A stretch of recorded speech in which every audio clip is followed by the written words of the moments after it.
Hola, buenas noches a todos, bienvenidos de nuevo a este pequeño rincón del cinéfilo y hoy os voy a hablar de una película muy distinta y de un gran artista, también muy distinto a lo que habitualmente estoy aquí acostumbrado al canal a comentar. Pero hoy os voy a descubrir a uno de los cineastas que yo creo que están, por así decirlo, bastante olvidados, no tanto para los cinéfilos, que hemos visto sus films, sus películas y que somos conocedores de su gran obra, como para otros tantos cinéfilos y os lo voy a descubrir. Hoy os voy a hablar de una película muy especial que para mí supone uno de los puntos cumbre y álgido del cine de fantasía de todos los tiempos. Os voy a hablar de la película La Bella y la Bestia del francés Jean Cocteau. Para mí un auténtico artista desde cualquier punto de vista que se le pueda observar. Un gran poeta, dramaturgo, pintor, escritor, ensayista,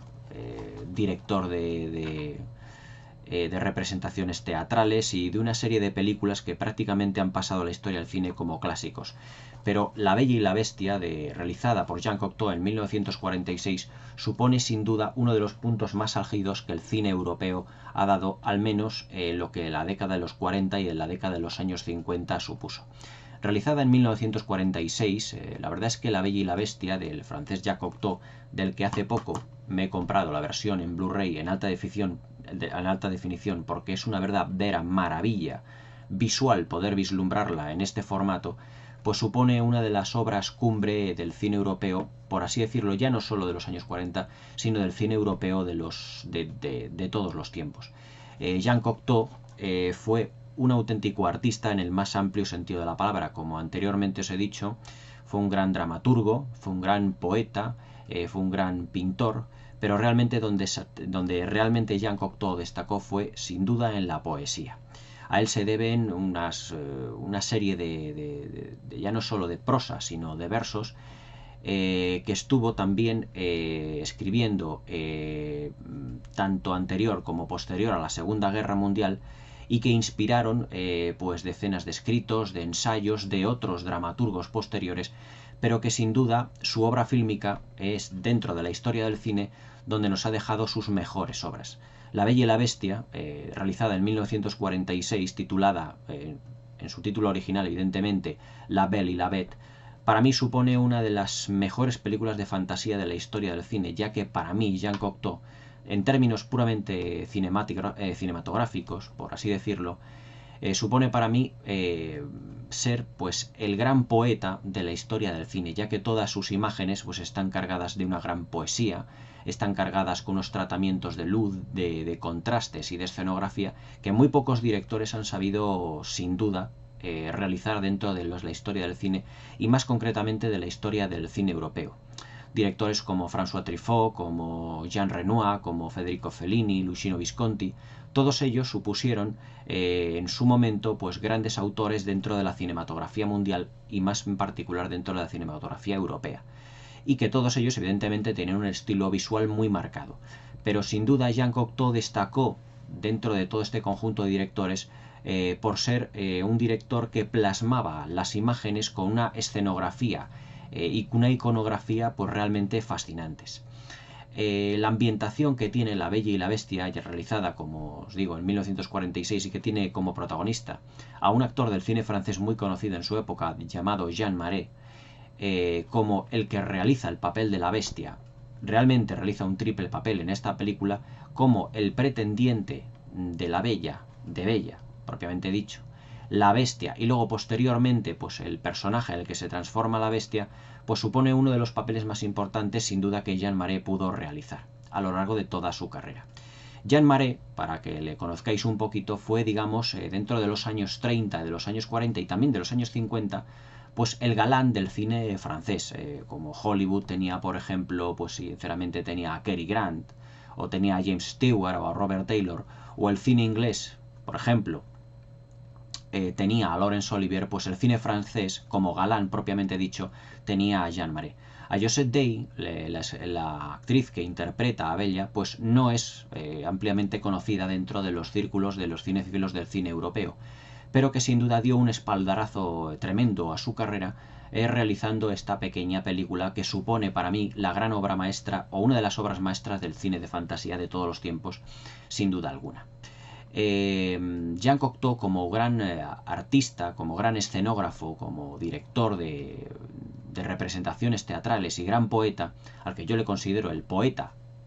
por así decirlo, el gran poeta del cinematógrafo, contó también con un elenco para la realización de esta película, con un elenco realmente sobresaliente en todos los aspectos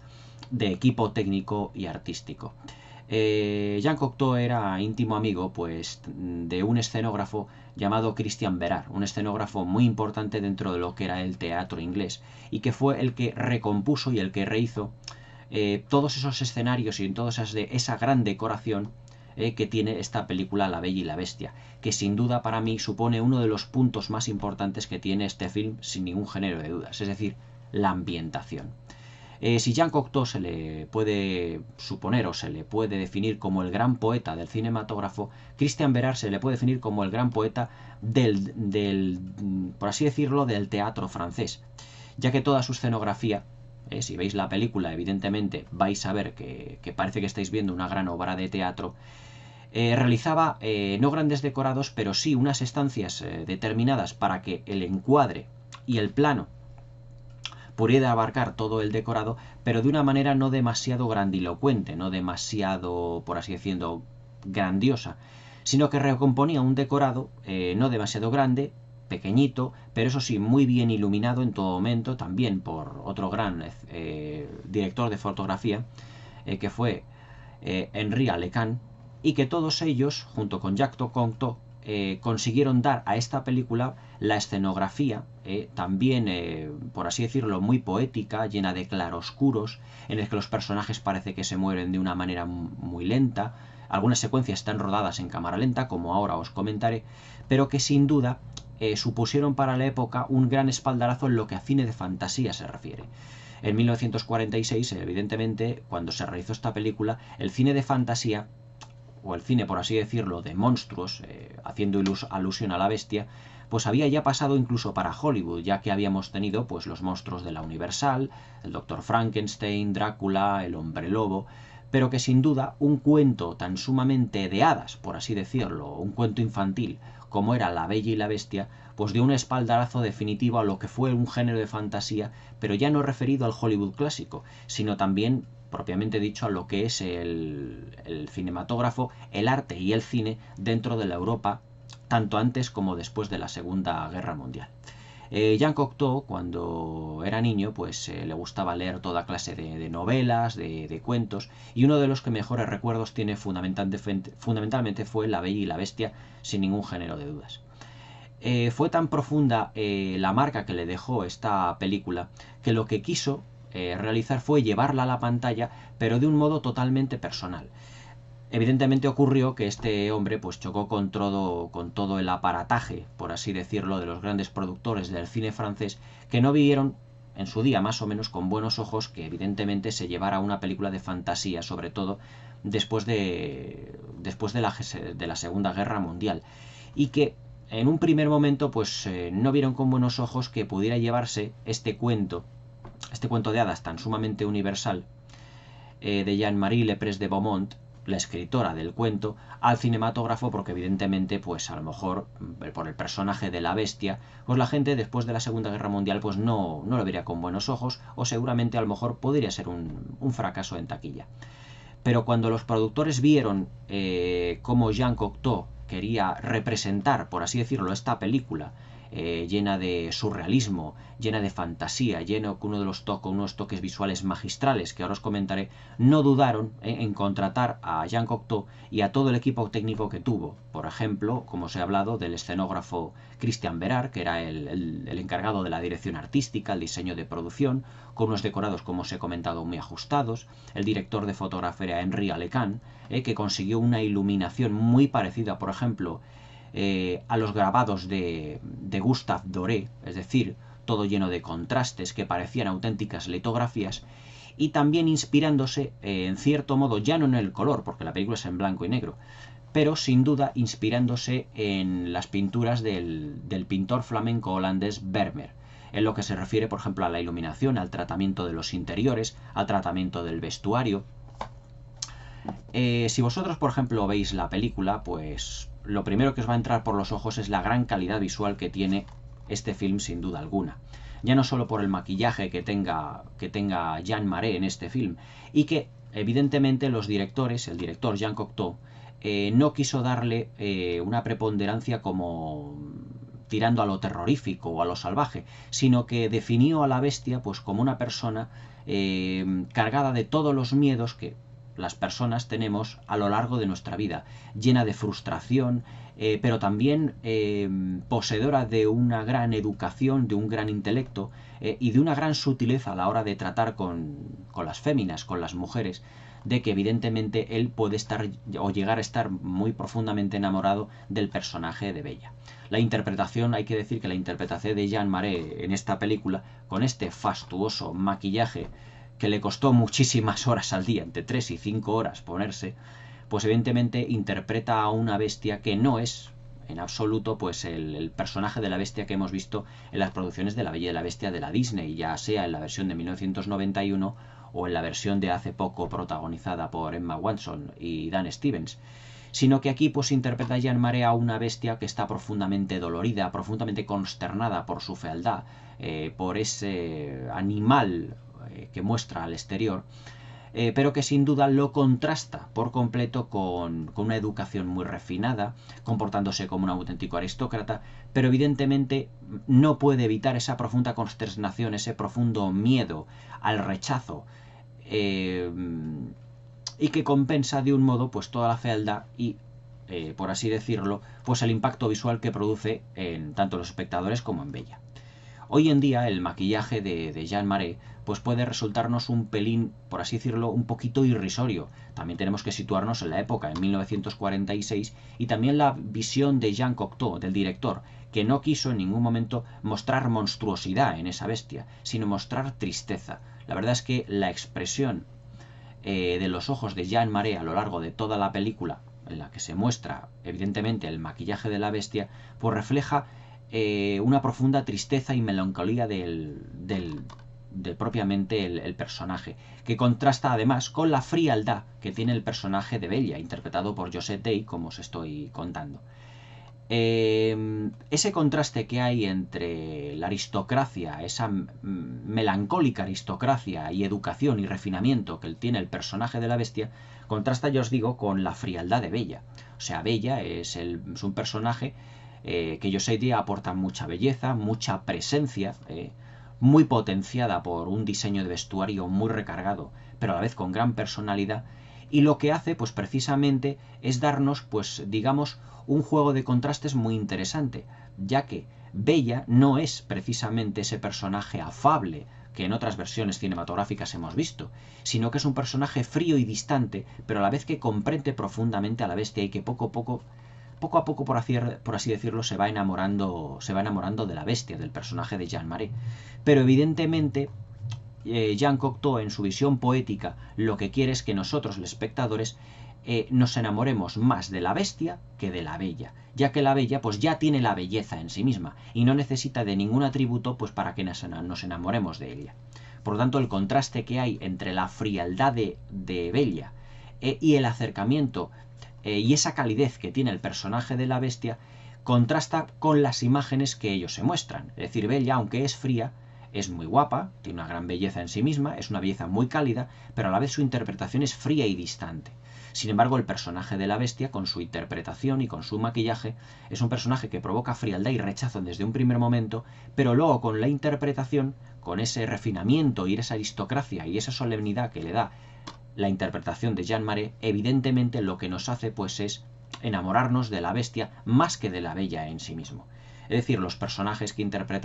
reinterpretaron Jean Marais y Josette Day en su momento en esta película, la verdad es que son realmente inolvidables. Dentro de la película hay una secuencia realmente excepcional, donde Bella está sentada en un trono allí en el salón del castillo, y se nos muestra casi siempre en un plano medio o en primerísimos primeros planos, destacando su belleza. Pero siempre la bestia está sentada, mejor dicho, está de pie detrás de la silla de Bella, para darnos o para decirnos que la fealdad está como en un segundo plano. pero que realmente nos provoca rechazo ya de por sí esos primeros planos que tiene Bella, y lo que quiere el espectador es ese acercamiento hacia la bestia, que está además en un segundo plano, pero que muy inteligentemente Jean Cocteau lo que está haciendo es brindando a la bestia poco a poco un protagonismo que va inundando el primer nivel, la primera instancia donde está Bella, hasta colocarse a su nivel y darnos unos planos donde ya se los encuadra a estos dos personajes. Otro de los puntos fuertes que tiene La Bella y la Bestia, bajo mi punto de vista, es esa maravillosa escenografía que Jean Cocteau y Christian Bérard, el director del diseño de producción, y por la fotografía de Henri Alecan, le dieron a la película, dándole un tono surrealista, un tono onírico. La verdad es que las estancias del castillo de la bestia pues son todas muy frías, muy distantes, pero tienen unos contrastes y unos movimientos de cámara realmente exquisitos. La entrada de Bella al castillo de la bestia, del que ahora os mencionaré de qué va un poquito el argumento, porque difiere un tanto de las versiones que hemos visto de Walt Disney, que últimamente hemos visto en el cine, tanto la del 91 como la del año pasado, pues evidentemente la entrada es para mí una de las secuencias más bellas y poéticas que yo he visto en mi vida en una película. Al principio, la entrada de Bella, que llega con un caballo llamado Magnífico, que es un caballo de la bestia, que ahora os contaré más o menos el argumento, cómo se va desarrollando,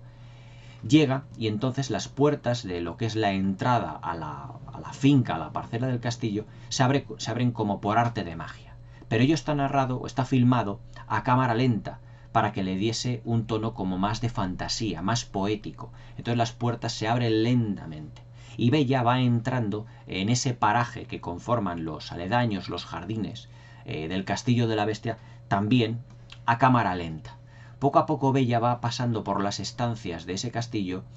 y solo la cámara va iluminando una serie de elementos de la escenografía para que contrasten. Es decir, la puerta, por ejemplo, donde entra Bella, está iluminada y ella se la ve con esa vestimenta sencilla que lleva al principio de la película, pero que todo el pasillo de entrada del castillo está completamente a oscuras, excepto una serie de candelabros a ambos lados del pasillo, que son brazos desnudos de hombres sujetando un gigantesco candelabro, donde las luces, a medida que Bella va pasando, se van iluminando, y los brazos de los hombres se van abriendo lentamente para dar paso a Bella e iluminándola el camino. Pero siempre está iluminada, siempre, única y exclusivamente la zona del candelabro. Es decir, no se ve el pasillo entero propiamente dicho, sino solo la zona donde el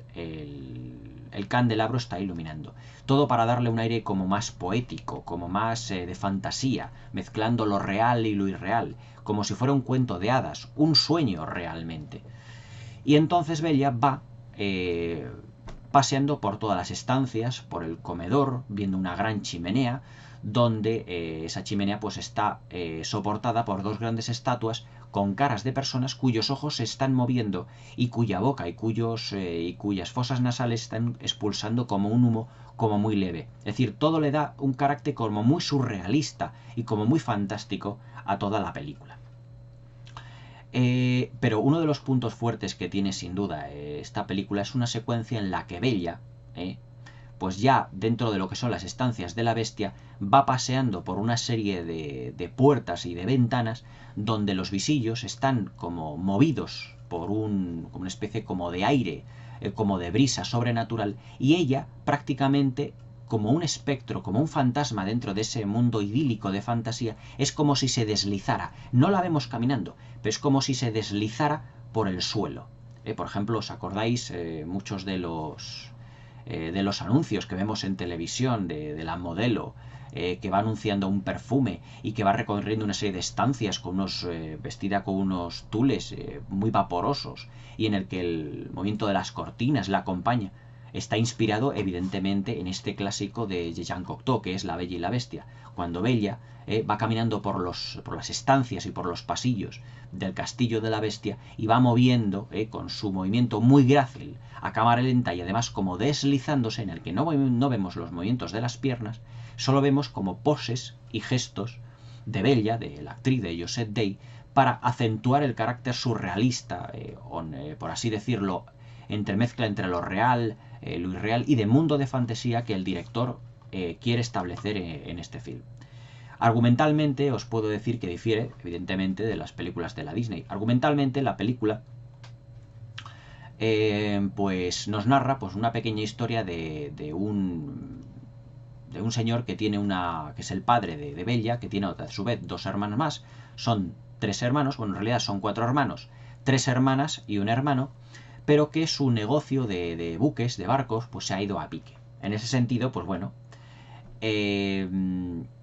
deciden pues vivir en una pequeña estancia, en una casita muy de estilo francés de la época, del siglo XVI. Y bueno, pues el señor, pues el padre de Bella, pues va caminando, va viniendo de uno de sus negocios que tiene con otros señores hacia, digamos, hacia su casa. Y entonces con un caballo él se pierde en el bosque que está en los aledaños pues, de su pueblecito, donde él vive con sus 4 hijos, de sus 3 hijas y su hijo. Y entonces pues llega a un castillo donde ve una serie de rosas, de rosales, de un jardín muy ampuloso, porque antes de acometer el viaje, pues le dice a sus hijas qué es lo que quieren que le traigan. Sus 2 hijas mayores, que en una clara referencia a la Cenicienta, a otro cuento también, pues hacen gala, mejor dicho, de mucha avaricia y quieren pues un regalo importante. Sin embargo, Bella le dice, pues yo quiero que me traigas una flor, padre. Tráeme una flor del camino por donde pases con el caballo y que te acuerdes de mí. Entonces este señor llega pues al jardín de la bestia, del castillo de la bestia, corta una rosa, pero en ese momento sale la bestia. Sale el actor Jean Marais con su maquillaje de bestia y le dice que precisamente por haber cortado una rosa, él está sentenciado a muerte, a no ser que convenza a una de sus hijas, para que ocupe el lugar del padre y que viva con la bestia en el jardín. Evidentemente, pues él convence a Bella que no quiere seguir viviendo, pues ella quiere quedarse con su padre, quiere salvarle la vida, pero que no quiere seguir viviendo esa vida pues como de cenicienta, es decir, de persona que está como al servicio de sus hermanas, de su hermano, y decide pues en un momento ir al castillo. A lomos del caballo Magnífico, llamado Magnífico, que pertenece a la bestia y que ha sido el caballo que ha prestado la bestia a su padre para que vuelva al pueblo donde ella vive, convenza a Bella y que vuelva con ese caballo al castillo donde vive la bestia. Evidentemente, pues el padre pues convence a Bella, Bella vuelve al castillo con esa flor que define prácticamente pues todo lo que es, por así decirlo, la personalidad de Bella. Es decir, tiene una gran belleza por fuera y también por dentro, pero que no es tan avariciosa y tan ambiciosa, por así decirlo, como sus hermanas. Y lo que pretende, pues, es darle sencillez a su vida, pero también encontrar el gran amor de su vida. Entonces llega al castillo, conoce a la bestia y poco a poco se va enamorando de ella. La bestia siempre le propone a Bella, a las 7 de la tarde, todos los días en la que está, le propone matrimonio. Evidentemente Bella al principio y poco a poco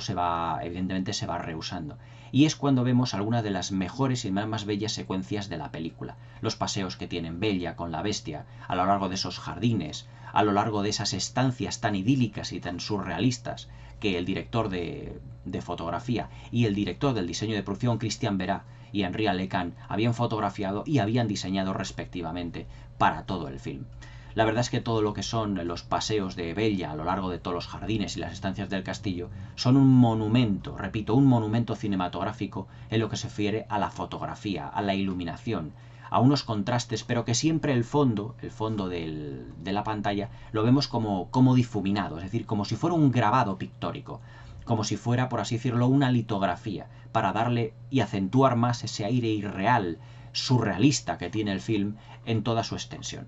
La verdad es que en ese sentido, en lo que escenografía se refiere, La Bella y la Bestia, Jean Cocteau contó pues con uno de los mejores escenógrafos del cine europeo del momento, que era Christian Berah, como os he dicho anteriormente, pero que si tenéis la oportunidad de ver esta maravillosa película os daréis cuenta del grado de detalle que este señor francés tenía a la hora de plasmar las escaleras, de la importancia dramática que le da a las escaleras, a las puertas, a las ventanas, a las estancias. En ningún momento vemos un castillo grandilocuente como en las versiones de Hollywood que nos ha dado en los últimos tiempos, sino que lo que vemos son estancias como si de una obra de teatro se tratara. Recordemos que Jean Cocteau, como dramaturgo, también era director de obras teatrales y que por lo tanto le dio tanto a la escenografía de la película una profunda teatralidad, pero que se funde con el cine de un modo realmente ejemplar, ya que en todo momento disfrutamos de todos los decorados de la estancia de Bella en el castillo, de la cama, de su dosel, de esa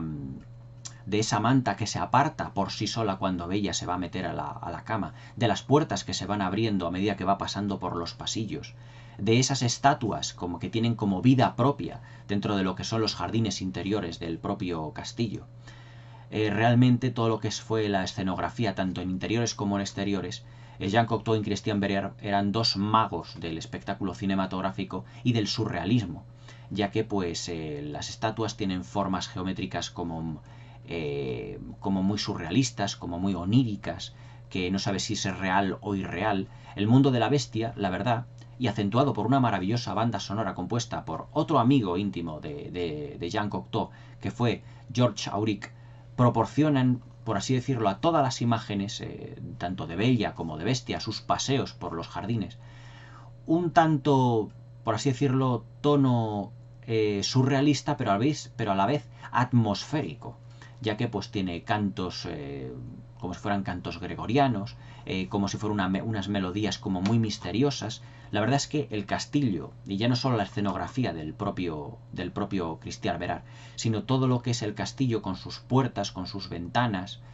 supone un monumento cinematográfico. Cuando esta película en 1946 fue estrenada en el Festival de Cannes, la verdad es que no se llevó ningún premio, sinceramente yo no me lo explico, pero no se llevó ningún premio importante. Pero cuando se estrenó en la Francia en 1946 fue un éxito de taquilla absolutamente apoteósico. La verdad es que durante más de 3 meses todo lo que fue las recaudaciones de esta película fue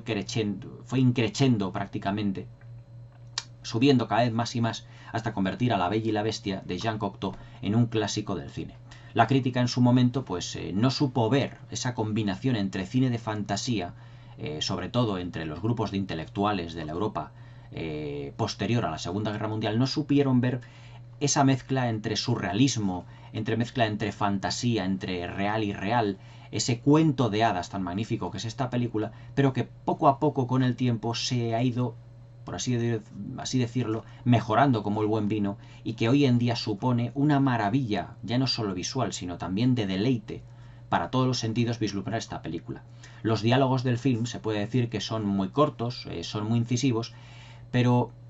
en contra de todo el corporativismo que había también en la Francia después de la Segunda Guerra Mundial y las reticencias para grabar una película tan arriesgada de fantasía como fue La Bella y la Bestia, pues Jean Cocteau apostó por su dramaturgia y lo que hizo fue elaborar unos diálogos sencillos, cortos, pero también muy contundentes dentro de lo que es la película para que fuera lo más llevadera posible. El pulso narrativo que tiene la película se mantiene en la poco más de hora y media que dura el film. Eso sí, todo tiene, por así decirlo, todo está realizado con un montaje que es un auténtico ejemplo a seguir en las escuelas de cine. Todas las secuencias están muy bien medidas, no tiene ningún personaje de relleno, todos ellos, los personajes, tienen una función muy explícita en la película y que todos ellos amparan